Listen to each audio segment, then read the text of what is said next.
Hai guys, Anda bersama saya Ekram. Di dalam video penjelasan ni, saya akan jelaskan apa yang sebenarnya berlaku di antara Sabah dan Filipina. Sebab kenapa Filipina bermati-matian untuk menuntut Sabah. Motif tuntutan dan yang paling penting untuk menjawab di mana asas Filipina untuk menuntut Sabah. Mengikut fakta dari sejarah, saya akan selitkan sekali dokumen-dokumen yang saya rujuk di setiap olahan saya. Semua dokumen ini saya ambil dari pelbagai sumber yang sahih. Dan tanpa melengahkan masa lagi, ini adalah rungkaian kenapa Sabah milik Malaysia di mana asas tuntutan Filipina. Untuk memulakan rungkaian ini, ingin saya memberikan anda satu analogi.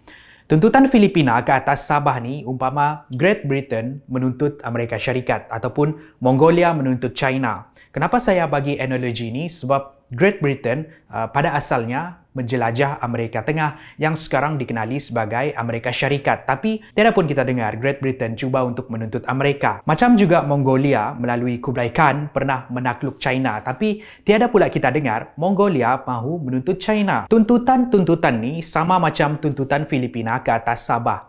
Ia tidak berasas dan tidak masuk akal dan sepatutnya benda ni bukan satu isu pun. Namun begitu, sesetengah orang percaya yang Sabah sebenarnya milik Filipina. Rakyat Sabah sebenarnya menumpang dan patut mengembalikan Sabah kepada Filipina. Tapi sebelum tu, untuk memudahkan kita faham siapa memiliki Sabah di dalam rentetan sejarah sehingga ke hari ini, di skrin sebelah kanan saya sediakan satu kotak berisi bendera Sabah dan di atas kotak adalah nama pemilik serta tahun mereka memiliki Sabah. Dan sepanjang video ini, kotak ini akan menjadi sumber rujukan kita. Untuk menyelami isu ini, pertama sekali kita kena tengok sejarah Sabah pada abad ke-16 yang pada waktu itu digelar sebagai Borneo Utara ataupun North Borneo. Budaya di sekitar abad ke-16, negeri-negeri di Asia Tenggara ni dianggap sebagai barang dagangan, di mana kita akan dijual beli sebagai hadiah ataupun ditakluk oleh kuasa-kuasa luar. Dengan itu, kawasan-kawasan di sekitar Asia Tenggara selalu bertukar tangan. Begitu juga dengan apa yang terjadi di Borneo Utara. Menurut penulisan artikel dari Dr. Bilcha Bala, jurusan sejarah dari Universiti Malaysia Sabah, di artikel yang bertajuk Tuntutan Waris Kesultanan Sulu ke atas Negeri Sabah, sehingga tahun 1673, Sabah diperintah oleh Brunei. Tapi disebabkan berlaku perang saudara sekitar tahun 1661 sehingga 1673 di antara Sultan Brunei, iaitu Sultan Abdul Hakul Mubin dan Bendahara Muhyiddin. Ini memaksa Bendahara Muhyiddin menulis surat untuk meminta bantuan daripada Sultan Sulu. Dia menjanjikan wilayah Sabah sebagai ganjaran.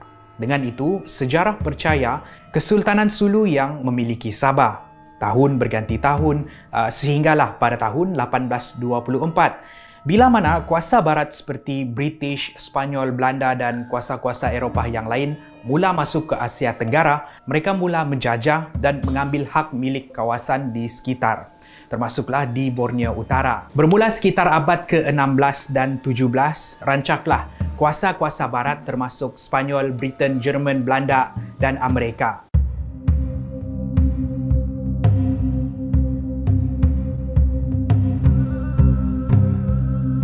Mereka mengembangkan kuasa mereka di Asia Tenggara. Mereka membuka jalan laut dan mengaut segala hasil bumi kita untuk diperdagangkan semula di Eropah. Untuk Kesultanan Sulu pula, melalui penaklukan dan penjajahan, kuatan Sultan Sulu semakin lemah. Kedaulatan Sultan Sulu terhadap kawasan jajahan dia semakin tercabar dan berkurangan. Ini dapat dibuktikan bila Spanyol mula menjajah sekitar kawasan Sultan Sulu, mengurangkan kedaulatan mereka melalui Perjanjian Spanyol Sulu 1851, di mana di perjanjian ini Spanyol mempunyai hak di atas kedaulatan Sultan Sulu. Sehinggalah pada tahun 1878, titik bila mana pengaruh Kesultanan Sulu menjadi semakin lemah. Kawasan Borneo Utara ataupun Sabah dilepaskan kepada Maharaja Sabah.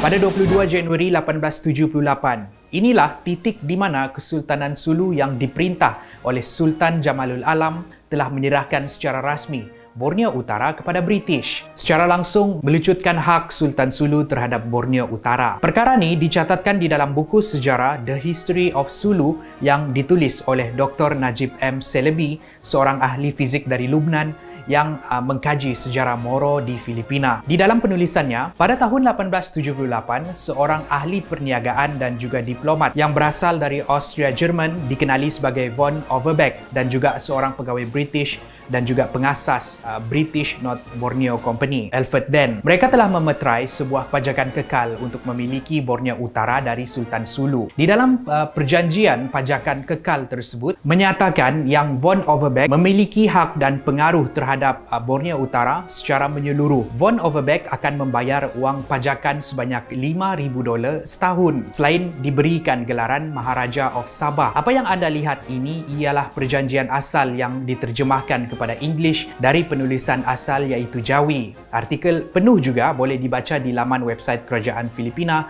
officialgazette.gov.ph. Di dalam surat pajakan tersebut ada menyatakan yang Sultan Jamalul Alam dengan rela hati memajakkan sehingga selama-lamanya kawasan di Borneo Utara kepada Gustavus Baron de Overbeck dan juga Alfred Den. Saya ulang sekali lagi, pajakan selama-lamanya. Dokumen sahih mengesahkan perjanjian yang dibuat ini tidak berhenti di situ. Dirujuk kembali kepada buku The History of Sulu tadi, pada tahun 1902, untuk menghebahkan perjanjian yang dibuat di seluruh Asia Tenggara pada waktu itu, satu teks ucapan Sultan Jamalul Alam telah diberikan kepada General George W. Davis di Mindanao pada tahun yang sama. Dan teks ucapan Sultan adalah seperti berikut. Kami telah memberikan Gustavus Baron von Overbeck dan juga Alfred Den semua tanah di utara dan timur barat Pulau Borneo, kawasan di sekitar.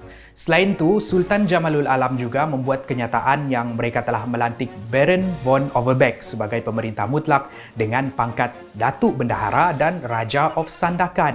Selain mengatakan yang ini semua di atas kerelaan dan kedaulatan mereka sendiri. Mereka juga membuat kenyataan yang semua negara perlu mengakui pemerintahan von Overbeck dan Alfred Den adalah pemerintah mutlak. Dokumen-dokumen ini sekarang meletakkan Borneo Utara milik pihak British, di mana Kesultanan Sulu tiada hak lagi di atas Borneo Utara melalui perjanjian secara sah, dan semua ini diakui bukan sahaja oleh Kesultanan Sulu sendiri tetapi diakui oleh Kerajaan Spanyol, Kerajaan British dan Amerika yang pada waktu itu berada di sekitar Asia Tenggara.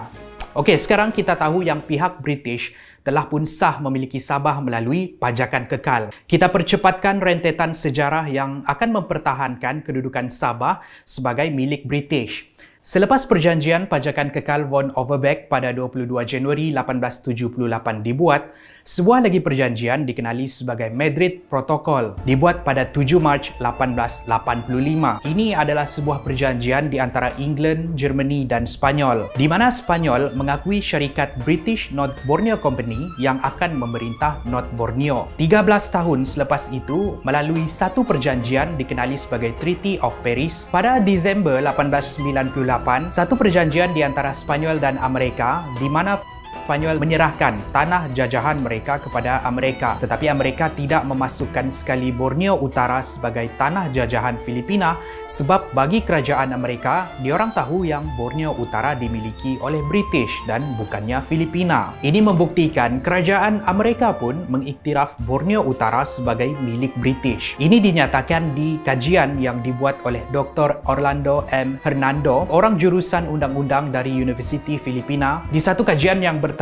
The Philippines Claim to North Borneo yang diterbitkan pada tahun 1966, di mana dinyatakan di asas Treaty of Paris 1898, perjanjian ini tidak menyatakan Borneo Utara sebagai sebahagian daripada Filipina. Ini menunjukkan Sabah masih lagi dimiliki oleh British. Pada 22 April 1903 pula, satu pengesahan pajakan ataupun confirmatory deeds dibuat oleh Sultan Sulu sekali lagi mengesahkan yang mereka dengan rela hati menyerahkan kawasan North Borneo kepada Baron de Overbeck dan Mr. Alfred Den. Selain menambah kawasan di sekitar Sabah, kawasan yang tidak dinyatakan di dalam pajakan asal. Ini mengukuhkan lagi Borneo Utara masih dimiliki British. Pada 22 Mac 1915 pula, melalui satu perjanjian dikenali sebagai Carpenter Agreement di antara Frank W. Carpenter, di mana Sultan Haji Muhammad Jamalul Kiram mengakui kedaulatan Amerika di atas Kesultanan Sulu, secara langsung membatalkan kedaulatan mereka terhadap Borneo Utara. Membawa kita kepada tahun 1946 bila North Borneo secara rasminya adalah Crown Koloni British. Dan rentetan sejarah sejak dari 1878 sehingga 1946 ini membuktikan berkali-kali yang North Borneo ataupun Sabah dimiliki oleh British dan ia sendiri diakui oleh negara-negara Eropah dari dulu sehinggalah hari ini. Dan kita pergi ke era 60-an, bila mana tahun penubuhan sebuah negara yang hari ini kita kenal sebagai Malaysia.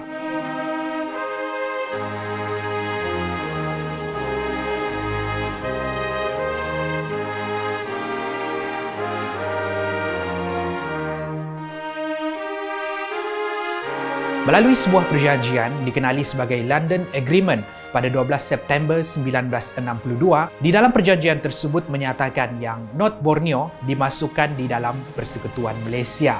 Dengan arti kata lain, North Borneo yang milik British kini dilepaskan pergi untuk menyertai Malaysia. Masa ni, penubuhan Malaysia mendapat tentangan yang sangat-sangat hebat daripada Filipina dan Indonesia. Filipina masih lagi mengaku yang Sabah milik mereka dan Indonesia pula percaya Malaysia ialah proksi kepada penjajah. Sehingga kan negara kita pernah diserang beberapa kali disebabkan oleh tentangan ini. Dengan itu, sebuah suruhanjaya ditubuhkan untuk mengkaji ataupun mengumpul pendapat penduduk Sabah dan Sarawak tentang penyertaan Sabah dan Sarawak di dalam Malaysia, dan rata-rata sebulat suara untuk setuju menyertai Malaysia. 1963 tarikh keramat di mana perjanjian Malaysia ditubuhkan meletakkan tanah Melayu, Sabah dan Sarawak sebagai satu negara.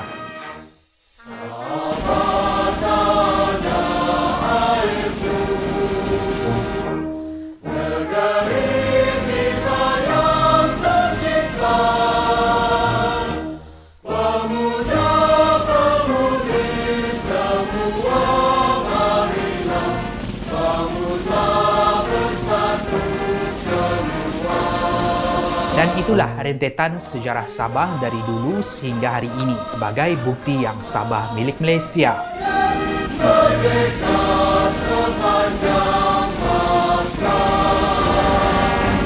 Seterusnya, kita tengok apa sebenarnya motif tuntutan Filipina terhadap Sabah. Sedangkan di dalam satu kajian oleh Lee R. Wright bertajuk The Association for Asian Studies menyatakan sebanyak 2 kali selama 100 tahun, Sultan Sulu mengiktiraf Borneo Utara dimiliki oleh Britain. Satu pada tahun 1976 oleh Sultan Alimuddin dan satu lagi pada tahun 1849 oleh Sultan Muhammad Palolan yang mengingatkan Raja James Brooke yang nenek moyang dia dahulu telah menyerahkan Borneo Utara kepada British. Dan apa yang menarik untuk kita tahu, pada tahun 1996 bila tuntutan mereka tidak dilayan, waris tuntutan Sulu iaitu Princess Dechurain Kiram cuba untuk menaikkan harga pajak kekal pada $1 juta. Pada tahun 2001 pula melalui Sultan Ismail Kiram, dia meminta Malaysia menaikkan harga pajak kekal kepada $855 juta.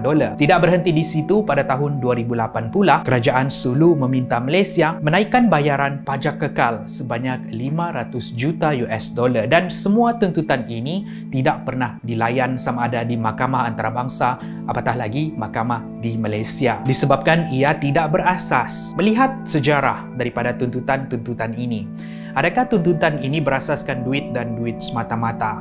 Ataupun adakah isu Sabah ini walaupun kerajaan Filipina sendiri tahu yang tiada asas, tapi mereka tetap jadikan ini sebagai satu isu politik untuk mendapatkan sokongan dan undi rakyat. Bila masa sesetengah parti politik tidak lagi relevan, maka mulalah mereka memainkan isu semasa untuk kekal relevan. Bila mana rakyat akan berkelahi disebabkan mereka menaikkan semula isu ini, mereka akan selesa bergelaksakan minum teh di singgah sana mereka. Kerajaan Filipina tahu mereka tiada asas sebab di dalam dunia di mana kita ditadbir dengan undang-undang, Sabah dibuktikan berkali-kali sebagai hak milik secara sah Malaysia.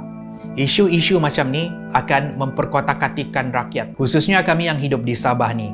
Untuk bertahun-tahun lamanya, kami tiada masalah untuk hidup harmoni dengan orang-orang Filipina. Ia memang di Sabah ada isu pendatang tanpa izin, tapi di negeri mana yang tiada isu ni? Setakat ni tiada perang saudara yang pernah tercetus. Tapi kalau isu ini masih lagi dimainkan oleh pihak-pihak yang tidak bertanggungjawab, mungkin juga ini tidak mustahil. Sejarah Sabah sendiri pernah menceritakan pernah berlaku rusuhan kaum tercetus dari isu ini. Sebagai contoh, insiden rusuhan Senyap Sabah 1986 ataupun serangan Tan Dua pada tahun 2013 dahulu. Dan ini disebabkan oleh isu tuntutan daripada Filipina.